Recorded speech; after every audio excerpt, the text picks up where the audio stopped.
इसमें ऑर्डर क्या होना चाहिए, यानी रो और कॉलम की संख्या क्या होना चाहिए, आपस में बराबर होना चाहिए। ठीक है, उसी को हम स्क्वायर मैट्रिक्स कहते हैं। ठीक है, कौन सा मैट्रिक्स कहते हैं, स्क्वायर मैट्रिक्स। इसमें रो और कॉलम क्या है, आपस में बराबर हो, उसी को स्क्वायर मैट्रिक्स कहा जाता है। इसका मतलब यहाँ पे जो ऑर्डर होते हैं वो दोनों क्या होते हैं, इक्वल होते हैं, एक बराबर क्या होता है।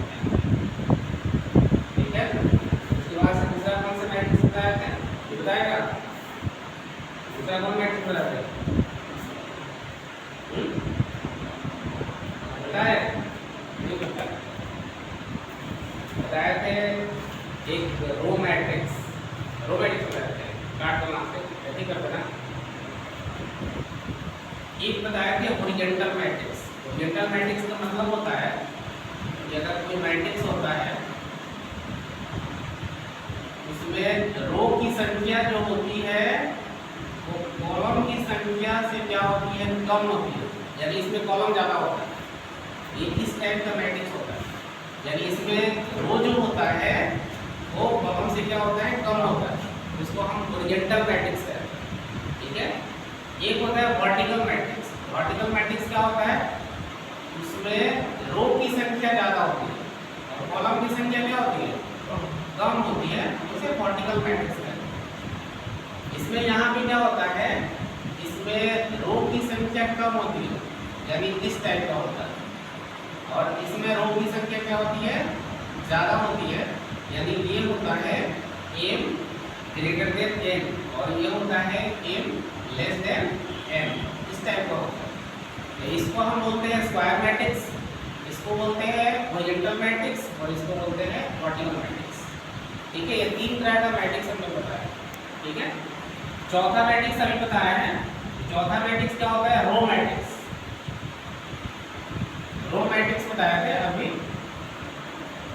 रो मैट्रिक्स का मतलब होता है कि ये ऐसा मैट्रिक्स होता है जिसमें रो की संख्या एक होती है और कॉलम की संख्या क्या होती है, एक से ज़्यादा होती है। यानी इसमें रो की संख्या एक और कॉलम की संख्या एक से ज़्यादा होती है, उसी को हम रो मैट्रिक्स कहते हैं। रो मैट्रिक्स इस टाइप का होता है, इसमें कॉलम की संख्या क्या होती है, मात्र एक होता है, रो की संख्या मात्र एक होता है और कॉलम की संख्या एक से ज़्यादा होता है, यानी ये रो मैट्रिक्स है। ठीक है, उसके बाद से हम क्या बताए थे, अभी बताया थे कॉलम मैट्रिक्स। ठीक है,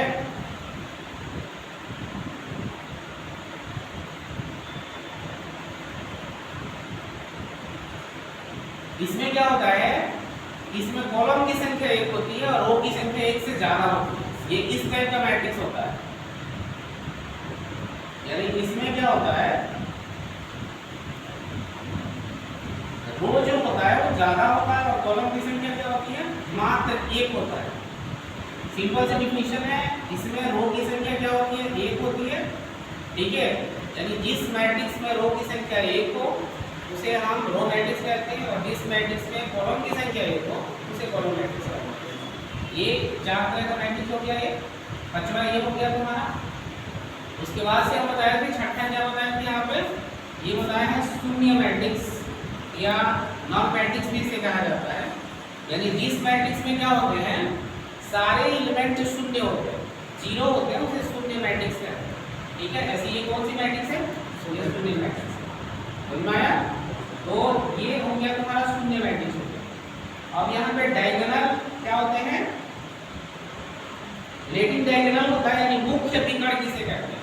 तो कोई भी स्क्वायर मैट्रिक्स होता है, कोई भी स्क्वायर मैट्रिक्स उसी में मुख्य विकर्ण होता है। ठीक है, जैसे स्क्वायर मैट्रिक्स का मतलब होता है जिसमें रो और कॉलम की संख्या क्या है, आपस में बराबर है, उसी को हम स्क्वायर मैट्रिक्स कहते हैं। अब कोई भी स्क्वायर मैट्रिक्स में दो विकर्ण होते हैं, ठीक है, लेकिन इसमें मुख्य विकर्ण ये होता है, ये वाले जो विकर्ण होते हैं इसको मुख्य विकर्ण कहा जाता है इसको। ठीक है, यहाँ पर डिफिनेशन सिंपल सी बात लिखी है, प्रत्येक स्क्वायर मैट्रिक्स में दो विकर्ण होते हैं जिसमें बाएं हाथ ऐसे उठाओगे, ऐसे उठाओगे, बाएं हाथ के ऊपरी सिरे से दाएं हाथ के निचले सिरे को क्या कहते हैं, मुख्य विकर्ण कहा जाता है। यानी इसी को मुख्य विकर्ण कहते हैं। ये जो होता है यानी बाएं हाथ की ऊपरी सिरा और दाएं हाथ की ये निचली सिरा पे जाता है, ये मुख्य विकर्ण होता है। ठीक है। और मुख्य विकल्प पे जो भी स्थित एलिमेंट होते हैं उसे डायगोनल एलिमेंट कहा जाता है। समझ में आ गया? तो मुख्य विकल्प समझ में आ गया, जीरो मैट्रिक्स समझ में आ गया। ठीक है, तो देखो यहाँ पे एग्जाम्पल में लिखे हैं, देखो ये मुख्य विकल्प, यही मुख्य विकल्प। और इस मुख्य विकल्प पर जो भी एलिमेंट होते हैं वो क्या होते हैं, वो मुख्य अवयव होते हैं या प्रिंसिपल एलिमेंट भी कहा जाता है इसे। समझ में आ गया? उसके बाद से 8 नंबर में क्या है, डायगोनल मैट्रिक्स।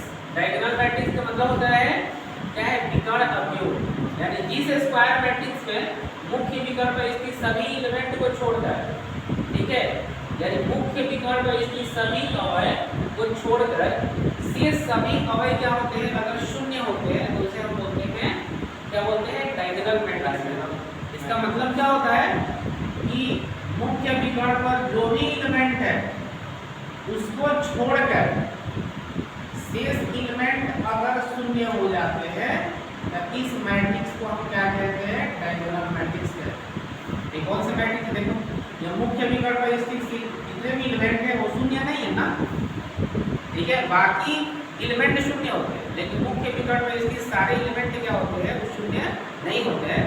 तो ऐसे मैट्रिक्स को हम क्या कहते हैं, ये डायगोनल मैट्रिक्स। आया समझ में? उसी तरह से यहाँ पे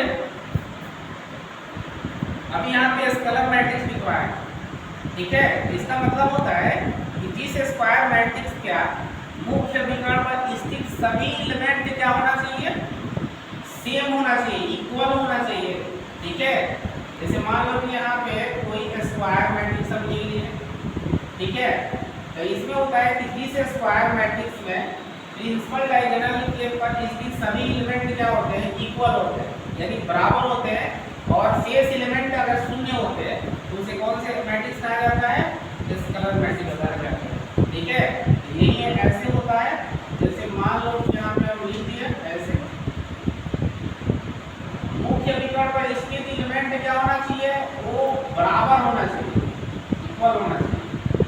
तो ये तुम्हारा क्या है, स्केलर मैट्रिक्स। समझ में आया? उसी तरह से ऐसे भी हो सकता है, बस यहाँ पे क्या होना चाहिए, बराबर होना चाहिए, मुख्य विकर्ण पर जो भी एलिमेंट है वो बराबर होना चाहिए। अगर बराबर है तो कौन से मैट्रिक्स है, तुम्हारा स्केलर मैट्रिक्स, ठीक है। जैसे यहाँ पे लिखे हुए देख लो कि यहाँ पे जो स्थित एलिमेंट क्या है, सभी क्या है, बराबर है, यहाँ पे क्या है, सभी बराबर है। इसका मतलब कि जो मैट्रिक्स है वो स्केलर मैट्रिक्स। उसके बाद से यहाँ पे क्या है, यूनिट मैट्रिक्स। यूनिट मैट्रिक्स का मतलब होता है कि जिस स्क्वायर मैट्रिक्स में मुख्य विकर्ण पर स्थित जितने भी एलिमेंट हो वो एक होना चाहिए, एक, अगर एक हो गया तो यूनिट मैट्रिक्स हो जाएगा। जैसे यहाँ पे लिखा हुआ है ऐसे, अगर हम लिख दिए, देखो यहाँ मुख्य विकर्ण पर स्थित सारे एलिमेंट क्या होते हैं, एक है ना, एक है, इसी को हम क्या कहते हैं, यूनिट मैट्रिक्स।